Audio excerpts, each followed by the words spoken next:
పెట్టుకునేంత నీచ స్థితికి అవసరం లేదు. అమ్మ, ఇద్దరు ముఖ్యమంత్రుల మీద గెలిపించారు. కామారెడ్డి ప్రజలు విఘ్నులు అన్నారు. ఇద్దరిట్లలో ఒక్కరు ముఖ్యమంత్రి అవుతారని మీకు తెలుసు, నాకు తెలుసు.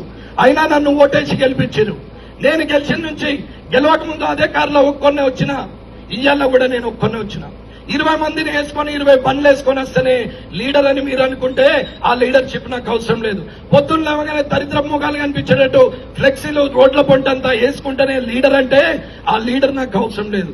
భార్య ముఖం భర్త, భర్త ముఖం భార్య చూస్తే శుభం. పిల్లలు తల్లిదండ్రుల ముఖం చూస్తే శుభం. కుటుంబం అంతా దేవుని దగ్గరికి వస్తే శుభం.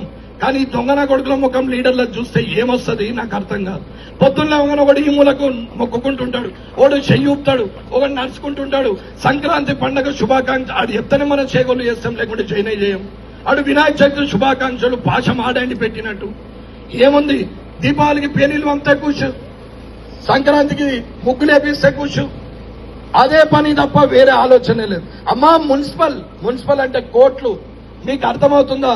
అభివృద్ధి ఏందనేది కూడా తెలియని పరిస్థితి.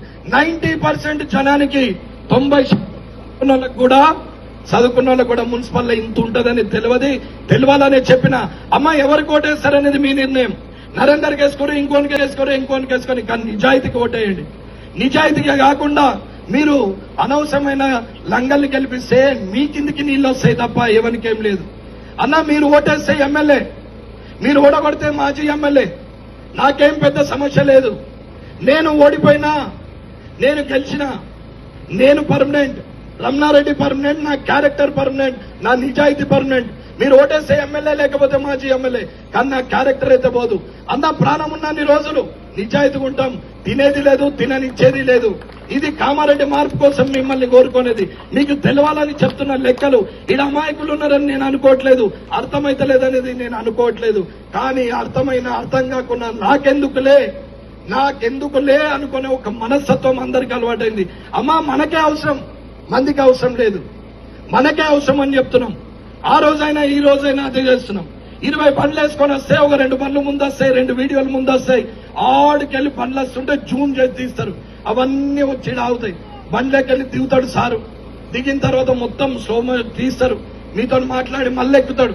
పోతా ఉంటాయి. ఇది మళ్ళా సోషల్ మీడియాలో బాలకృష్ణ సినిమాల బాలకృష్ణ కొంచెం స్పీడ్ దిగుతారు, కానీ వీళ్ళు అంతకన్నా ఎక్కువ స్లో మోషన్ లో దిగుతారు.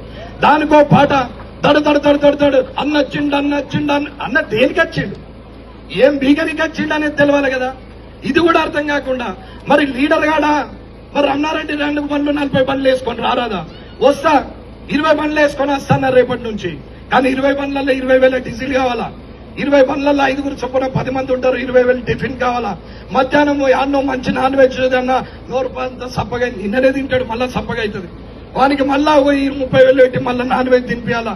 రాత్రి అట్టికి పోయేటప్పుడు అన్న నోరెండికపోయిందే అని మళ్ళా అనగానే ఆయనకు ఒక పొడుగుది ఒకటి పొట్టిది పెట్టాలి 5 అంటే 1.5 బాటిల్. దాని వెంబడ స్నాక్స్ పెట్టాలి, చికెన్ 65. అది తిన్న తర్వాత ఎవరికల్లా 50,000. అన్న వచ్చేటప్పుడు 10 ఫ్లెక్సీలు, 10,000, 1,00,000 ఓన్ దగ్గర సంపాదించాలా? ఎవరి మీద సంపాదించాలా? మీ కావా పైసలు? మీ పైసలు కావా? మీ షాదీ ముబారక్, మీ కళ్యాణ్ లక్ష్మి, మీ సీఎంఆర్ఎఫ్, మీ డెత్ సర్టిఫికేట్, మీ బర్త్ సర్టిఫికేట్, మీ లేఅవుట్, మీ ఇంటి పర్మిషన్, మీ పెన్షన్, మీ రేషన్, ఇవి కావా పైసలు? ఇవిటి దగ్గర తీసుకోరా పైసలు? గట్టిగా సదావానికి 1 తాత ముత్తాతలు ఏమని ఇచ్చిండ బండ్లల్లో తిరుగుమని. ఎక్కడి పైసలు? ఇంట్లో ఫ్యామిలీ 5 కాదు, ఉద్యోగస్తులు ఒక ఊరికి పోతే ఇంకో 4 వేసుకొని షేరింగ్ చేసుకొని పోతారే. మరి దాంట్లోనే షేరింగ్ ఇలా కనపడదా? అది నా పైసా, ఇదేమో ప్రజల పైసా. ప్రజలలో నువ్వు లేవా? ఇది తెలియదా? ఇది ఆలోచించకపోతే ఎట్లా? కాబట్టి ఆలోచించుకొని నిర్ణయం తీసుకుంటారని కోరుకుంటూ ఈ అవకాశం ఇచ్చిన మీ అందరికీ ధన్యవాదాలు తెలియజేస్తూ ముగిస్తున్నా.